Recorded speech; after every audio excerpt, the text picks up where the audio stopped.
คุณเคยสงสัยไหมครับทำไมมหาเทพผู้บรรลุธรรมเป็นพระโสดาบันผู้เปี่ยมด้วยความเมตตาและรอยยิ้มแห่งปัญญาถึงยังต้องถืออาวุธที่ดูดุดันและน่าเกรงขามอยู่ตลอดเวลา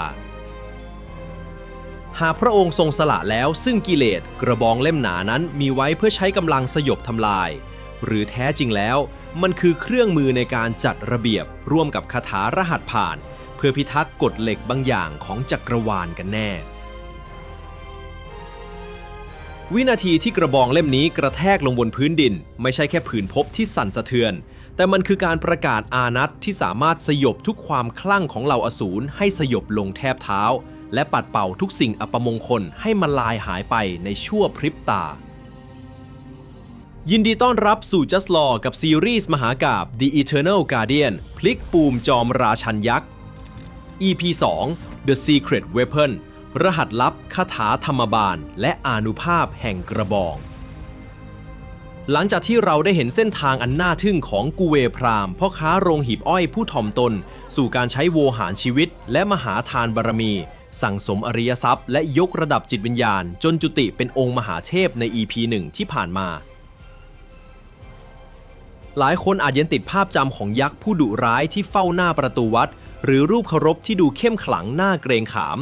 แต่ในมิติจตุมหาราชิกาตำแหน่งของท้าวเวสสุวรรณนั้นไม่ได้มีไว้เพื่อทำลายล้างครับแต่มันคือตำแหน่งของผู้ปกป้อง The Guardian ผู้ครองอานัตแห่งทิศเหนือชิดที่ได้รับมอบหมายให้ดูแลความมั่นคงและขุมทรัพย์แห่งโลกวิญญาณในมิตินี้อำนาจไม่ได้ถูกใช้เพื่อข่มขู่แต่ถูกใช้เพื่อปกป้องพระธรรมและคุ้มครองคนดีศาสตราวุธที่ท่านถือจึงเปรียบเสมือนกุญแจสำคัญที่ใช้ควบคุมความสมดุลระหว่างโลกมนุษย์และโลกวิญญาณในตอนนี้เราจะดำดิ่งลงไปสู่สิ่งที่เรียกว่า The Secret Weapon รหัสลับที่ซ่อนอยู่ในอักขระคาถา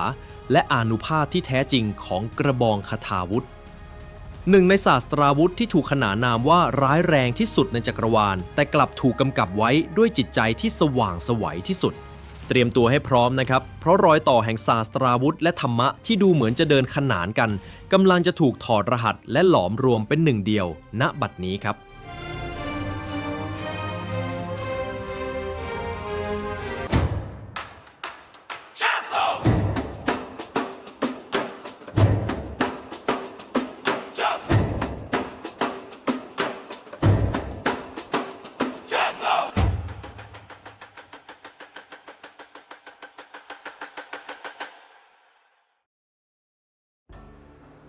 ในมุมมองของ Just Law คาถาไม่ใช่เพียงคำสวดอ้อนวอนขอพรอย่างเลื่อนลอยครับแต่มันคือการประกาศเจตจำนงหรือชุดคลื่นความถี่ Sound Frequency ที่ส่งผลต่อโครงสร้างของสสารและจิตวิญญาณสำหรับองค์ท้าวเวสสุวรรณคาถา4พยางค์ที่ผู้คนสวดบูชากันทั่วบ้านทั่วเมืองนั้นแท้จริงแล้วคือรหัสผ่าน Access Code ศักดิ์สิทธิ์ที่ใช้เชื่อมโยงพลังงานระหว่างตัวเรากับองค์มหาเทพครับเวสสะพุสะ4พยางค์สั้นๆที่ดูเรียบง่ายแต่เปี่ยมไปด้วยพลังมหาศาลหากเราลองถอดรหัสออกมาจะพบสมการแห่งความมั่งคั่งที่วางไว้อย่างเป็นระบบรหัสตัวแรกเวสซึ่งมีรากศัพท์มาจากนามของเวสสุวรรณคือการระบุถึงองค์มหาเทพผู้ทรงเป็นเจ้าของอานัตโดยตรงครับมันคือการส่งสัญญาณเพื่อยืนยันตัวตนและขอน้อมนำบารมีจากเจ้าแห่งขุมทรัพย์ทั่วปฐพีเพื่อเปิดทางให้เราเข้าถึงสิทธิ์แห่งความมั่งคั่งนั้นได้อย่างถูกต้องรหัสตัวที่2สะสื่อถึงสัมพุทธาหรือการน้อมนำบารมีจากผู้รู้แจ้งมากลั่นกรองเป็นสติในการกำกับจิตเพราะมีเพียงใจที่นิ่งและทรงสติเท่านั้นจึงจะเป็นเครื่องรับพลังงานที่แม่นยำพร้อมรักษาวาสนาและทรัพย์สินให้ยั่งยืนเพื่อรองรับโชคลาภชุดใหญ่ที่กำลังจะหลั่งไหลเข้ามาครับรหัสตัวที่3พุสื่อถึงพุทธะหรือผู้ตื่นเป็นการเปิดสวิตช์แห่งปัญญาให้สว่างไสวเพื่อให้เราก้าวข้ามผ่านความมืดบอดและมองเห็นหนทางแห่งความสำเร็จรหัสตัวสุดท้าย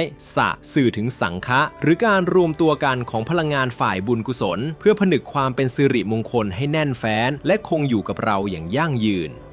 เมื่อเรารวมรหัสทั้ง4เข้าด้วยกันและสวดด้วยจิตที่ตั้งมั่นมันคือการส่งสัญญาณอันทรงพลังเพื่อขอรับการเกื้อหนุนและป้องกันจากสิ่งบั่นทอนวาสนาที่คอยกัดกินดวงชะตาคาถานี้จึงไม่ใช่แค่เรื่องของความเชื่อแต่มันคือเกราะมงคลที่ใช้รักษาทั้งทรัพย์สินและจิตใจของผู้ศรัทธาไม่ให้สิ่งอัปมงคลเข้ามากล้ำกลายได้นั่นเองครับ แต่รหัสผ่านจะสำแดงเดชได้ถึงขีดสุดก็ต่อเมื่อถูกใช้ร่วมกับศาสตราวุธที่คู่ควรเท่านั้นซึ่งนั่นนำเราไปสู่ความลับของอาวุธที่ใช้ตัดสินชะตาของทุกสรรพสิ่ง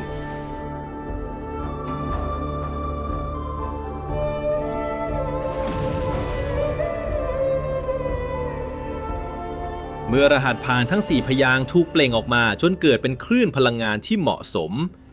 ศาสตราวุธสำคัญที่จะเข้ามารับคำสั่งเพื่อสำแดงอำนาจในโลกมนุษย์และโลกวิญญาณก็คือกระบองคทาวุธครับในตำนานและคัมภีร์โบราณระบุไว้อย่างชัดเจนว่ากระบองคทาวุธของท้าวเวสสุวรรณไม่ใช่อาวุธธรรมดาแต่มันคือหนึ่งในปัญจเทพอาวุธหรือ5สุดยอดศาสตราที่มีอานุภาพสูงสุดในจักรวาลซึ่งประกอบไปด้วยวชิราวุธของพระอินทร์ศาสตราแห่งสายฟ้าที่ไม่มีสิ่งใดในจักรวาลทำลายได้สามารถผ่ามิติต่างๆและทลายขุนเขาให้เป็นจุนได้ในพริบตา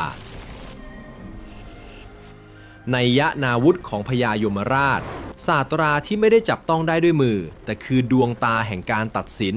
เพียงแค่การจ้องมองด้วยเนตรแห่งพระยยมวิญญาณบาปและหมู่มารจะมอดไหม้เป็นเท่าฐานด้วยเพลิงแห่งกรรมจักรวุธของพระนารายณ์กงจักรแห่งแสงที่หมุนวนด้วยความเร็วเหนือการเวลาใช้ตัดรอนอุปสรรคและพิชิตเหล่าอสูรในทุกช่วงมิติทุตสาวุธของอลวกะยักษ์ผ้าวิเศษที่หากทอดลงบนพื้นดินจะทำให้ปฐพีสั่นสะเทือนและพินาศสิ้น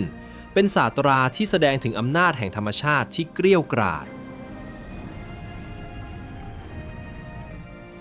และกระบองคทาวุธของท้าวเวสสุวรรณศาสตราที่รุนแรงในระดับที่ว่าหากองค์ท่านเพียงแค่กระแทกมาลงบนพื้นดิน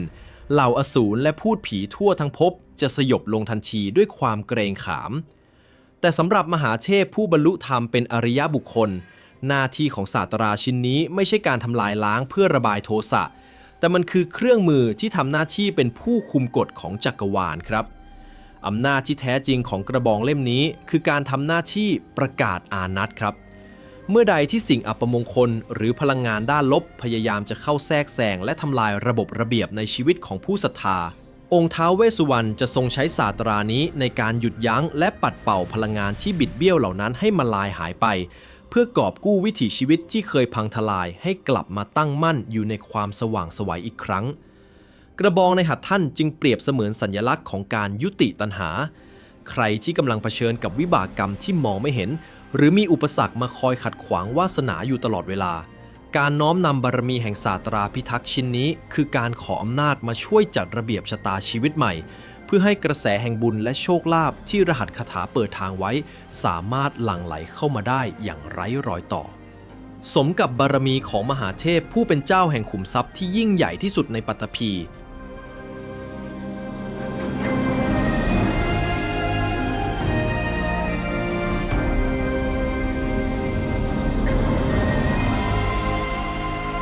เมื่อรหัสผ่านเวสสะพุสะทำหน้าที่เปิดทางและกระบองคทาวุธทำหน้าที่จัดระเบียบชะตาชีวิตแล้วสิ่งที่ตามมาคือการเข้าถึงบารมีที่ผู้คนปรารถนามากที่สุดนั่นคือสถานะของท่านในฐานะพระธนบดีหรือผู้เป็นใหญ่ในทรัพย์สินเงินทองครับในอาณาจักรแห่งจิตวิญญาณท้าวเวสสุวรรณไม่ได้ทรงปกครองเพียงแค่เหล่าอสูรเท่านั้นแต่ท่านยังทรงเป็นผู้รักษาขุมทรัพย์ของเทวโลกและมนุษย์โลกซึ่งถูกเก็บรักษาไว้ในดินแดนทางทิศเหนือที่ท่านทรงดูแลอยู่การที่เราเข้าใจรหัสผ่านและน้อมนำบารมีจากศาสตราพิทักษ์ของท่านจึงไม่ใช่แค่การขอเพื่อความรอดพ้นจากอุปสรรคเพียงอย่างเดียวแต่มันคือการขออนุญาตเข้าถึงกระแสแห่งความมั่งคั่งที่ถูกจัดวางไว้ในที่ที่ควรจะเป็นครับความมั่งคั่งในแบบฉบับของ Just Law ไม่ใช่เพียงแค่เงินทองที่ไหลเข้ามาอย่างฉาบฉวยครับแต่มันคือผลลัพธ์ที่เกิดจากการประสานกันอย่างลงตัวระหว่างแรงพยายามที่เต็มไปด้วยสติปัญญาของเราเองกับกระแสบารมีอันศักดิ์สิทธิ์ที่หลั่งไหลมาจากมหาเทพผู้เป็นเจ้าแห่งขุมทรัพย์เมื่อแรงพยายามที่ถูกต้องของเรากลายเป็นแรงดึงดูดที่คู่ควรกับกระแสบารมีที่ท่านประทานลงมาและมีเกราะมงคลจากศาสตราพิทักษ์คอยคุ้มครองระบบระเบียบในชีวิตของเราไว้ทรัพย์สินที่เข้ามาก็จะไม่ได้แค่ผ่านไปแต่มันจะตั้งมั่นยั่งยืนและงอกงามขึ้นอย่างต่อเนื่องเหมือนดั่งคลังสมบัติของมหาเทพที่ไม่มีวันหมดสิ้นครับ ทว่าภายใต้ภาพจำของยักษ์ผู้เฝ้าประตูยังมีมิติที่ลึกซึ้งกว่านั้นซ่อนอยู่ครับในการเดินทางครั้งต่อไปกับซีรีส์ The Eternal Guardian พลิกปูมจอมราชันยักษ์เราจะดิ่งลึกลงไปสู่รากเหง้าที่แท้จริงใน EP 3 The Primordial God ความจริงใต้หน้ายักษ์ถอดรหัสลับข้ามภพพราหมณ์พุทธท้าวกุเวนผมจะพาคุณไปพบกับท้าวกุเวนพี่ชายร่วมสายโลหิตของทศกัณฐ์ผู้ครองคลังสมบัติแห่งจักรวาลในโลกของพราหมณ์พร้อมวิเคราะห์ในเชิงมนุษยวิทยาว่าทำไมพุทธศาสนาถึงเลือกโอบรับเทพองค์นี้เข้ามาเพื่อเปลี่ยนผ่านจากความเชื่อเรื่องผีหรือสิ่งลี้ลับไปสู่ระเบียบใหม่ของโลกมนุษย์ซึ่งอาจเปลี่ยนมุมมองที่คุณเคยมีต่อราชันยักษ์ตนนี้ไปตลอดกาลกดติดตามและสั่นกระดิ่งแจ้งเตือนไว้แล้วมาค้นหาความจริงที่ถูกซ่อนไว้ใต้หน้ายักษ์ไปพร้อมๆกันนะครับหากคุณชอบการเจาะลึกในสไตล์แบบนี้อย่าลืมกดไลค์และส่งต่อเรื่องราวดีๆให้กับคนที่คุณรักเพื่อเป็นธรรมทานและสิริมงคลร่วมกันสำหรับวันนี้ Just Law ต้องขอตัวลาไปก่อนขอให้บารมีแห่งองค์อธิบดีขุมทรัพย์ทั่วปัตตภี